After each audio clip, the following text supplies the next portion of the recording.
네, 지금부터는 그래도 남는 궁금증 취재 기자와 풀어보겠습니다. 사회부 우종환 기자 나와 있습니다. 우 기자, 윤 대통령의 탄핵 심판 선고일이 결정됐다. 이 얘기는 이미 선고문이 나왔고 판결이 끝났다. 이렇게 봐야 될까요? 이게 반은 맞고 반은 틀린 얘기라고 할 수 있습니다. 왜냐하면요, 이게 정확히 표현하자면 헌법재판관 개개인은 탄핵을 인용할지 기각할지 혹은 각하할지 각자 의견을 정했을 거긴 합니다. 다만 이를 종합한 헌재 재판부의 결론은 아직 완성되지 않은 상태라고 봐야 할 것 같습니다.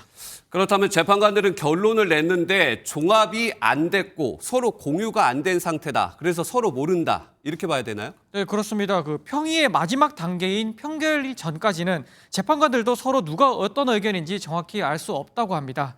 이 평결은 선고 당일 혹은 선고가 가까운 시점이 돼서야 하는 게 이제 보통입니다. 오늘 선고 일정을 정했다는 건 그렇다면 그동안은 어떤 의견을 낼지 결론 자체를 정하지 않은 재판관들이 그동안 있었는데 이들이 이제야 결론을 냈다. 드디어 재판관 8인의 결론이 각각 정해진 상태다. 이런 의미로 해석할 수 있습니다. 또 박근혜 전 대통령과 달리 사흘 전에 선고일이 규정됐는데 좀 차이가 있습니까? 이게 그 선고 요일을 과거 노무현 박근혜 전 대통령 때처럼 금요일을 목표로 했다고 했을 때 비교적 이번에는 재판관들의 평의가 박근혜 전 대통령 때보다는 좀 순조롭게 진행됐다. 막판에 순조로웠다. 이런 의미로 해석해 볼 수가 있습니다. 실제로 최근 며칠 사이의 평의 같은 경우에는요. 1시간도 걸리지 않고 금방 끝난다든지 아니면 평의를 하지 않는 날도 있을 정도였다고 합니다. 또 공식 평결 절차를 거치진 않았다 하더라도 이게 평의를 하다 보면요. 재판관들끼리 대략적인 선고 의견을 어느 정도 짐작은 할 수 있는데 그를 통해서 선고 방향이 어느 정도 정리가 되는 경우가 있기도 한다고 합니다. 오늘 오전에 마침 짧은 평의가 진행됐는데 여기서 사실상의 선고 방향이 재판부 내에서 정해졌을 가능성도 있습니다. 네, 그렇다면 남은 시간 동안 헌법재판관들 어떤 일정이 있습니까? 이 보통 재판부는 인용과 기각, 각하 결론에 해당하는 결정문 각각의 초안을 만들어 놓습니다. 이걸 두고 이제 정확히 언젠지는 비밀에 붙여지지만 사흘 안에 평결이 시작되면 주심인 정영식 재판관이 먼저 이제 선고 의견을 밝히고요. 그 다음으로 임기가 가장 늦게 시작된 조한창 정계선 재판관부터 재임 기간의 역순으로 쭉 마지막 문영배 헌재소장 권한대행까지 선고 의견을 이제 밝히게 됩니다.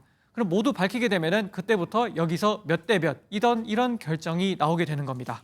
그렇다면 몇 대 몇 결론이 나오게 되면 이미 써놓은 인용이냐 기각이냐 이 문구만 고르면 되는 겁니까? 네, 맞습니다. 그 미리 써놓은 초안 중에 이 결과에 맞는 걸 가져오게 됩니다. 이 최종 결정문을 쓰는 거는 이제 주심인 정영식 재판관이 맡게 됩니다. 다만 이 정영식 재판관이 소수 의견을 가졌을 경우에는요, 이 다수 의견을 가진 다른 재판관 중에 한 명이 지정돼서 그 사람이 이제 최종 결정문을 쓰게 되고요. 그리고 여기에는 이제 소수 의견이 따로 포함이 됩니다. 이제 결정문이 만들어지게 되면 그 다음에는 이제 선고날에 읽을 선고 요지를 또 만들게 되고요. 이거를 오는 4일 법정에서 문영배 권한대행이 읽는 것으로 이제 선고가 진행됩니다. 그 바로 읽는 것이 생중계가 되는데 우리 시청자분께서 시작할 때 어떤 모습을 보면 좀 결정문을 예측할 수 있을까요? 이게 100%는 아니지만요. 보면서 만장일치인지 아닌지를 초반에 좀 짐작해 볼 수는 있습니다. 보통 별개 의견조차 없는 완전한 만장일치일 경우에는요. 이 선고 이유를 먼저 쭉 읽은 다음에 마지막에 선고 결과를, 그러니까 선고 주문을 낭독하게 됩니다. 반면에요. 그 8대0 만장일치가 아니라서 소수 의견이 따로 있다든지 혹은 만장일치긴 하더라도 일부 재판관들이 별개 의견 같은 걸 가지고 있었다. 이럴 때는 선고 주문을 먼저 읽고 그 다음에 선고 이유 그리고 소수 의견 순으로 낭독을 하게 되는 게 일반적인 관행입니다. 그렇다면요. 만약 이제 오는 선고날 11시에요.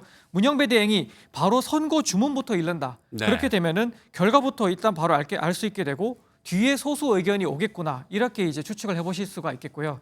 반면에 그렇지 않고 문영배 대행이 선고 이유부터 쭉 읽고 있고 주문을 말하지 않고 있다. 그렇다면은 만장일치 결론이라서 마지막에 결과가 나오겠구나. 이렇게 추측해 보실 수 있습니다. 그러니까 주문부터 읽지 않으면 만장일치가 아니구나. 그리고 나서 이유부터 읽게 되면은 만장일치가 가능성이 높아졌구나. 이렇게 이해를 하면 된다. 하지만 이게 100%는 아니라는 얘기죠. 네, 그렇습니다. 조금 전 이제 100%는 아니라고 한 게 예외가 있었기 때문입니다. 이게 박근혜 전 대통령 탄핵 선고 같은 경우에는요. 결론은 만장일치였지만 재판관 3명의 보충 의견이 있었습니다. 이 때문에 관행대로라면 주문을 먼저 읽었어야 하는데요. 당시 이정미 헌재소장 권한대행은 주문을 마지막에 읽었습니다. 이게 주문을 먼저 읽었을 경우에 생긴 혼란을 막으려고 그런 게 아니냐 이런 해석이 나오는데 결국 이렇게 어떻게 진행할지는 재판부 재량이기 때문에 꼭 지켜야 하는 원칙이 있는 것은 아닌 겁니다. 따라서 오는 윤 대통령 탄핵심판 선고도 재판부 판단에 따라서 만장일치가 아니라 하더라도 선고 주문을 나중에 마지막에 읽을 가능성도 있습니다. 네, 궁금증이 좀 많이 해소됐습니다. 우종환 기자였습니다.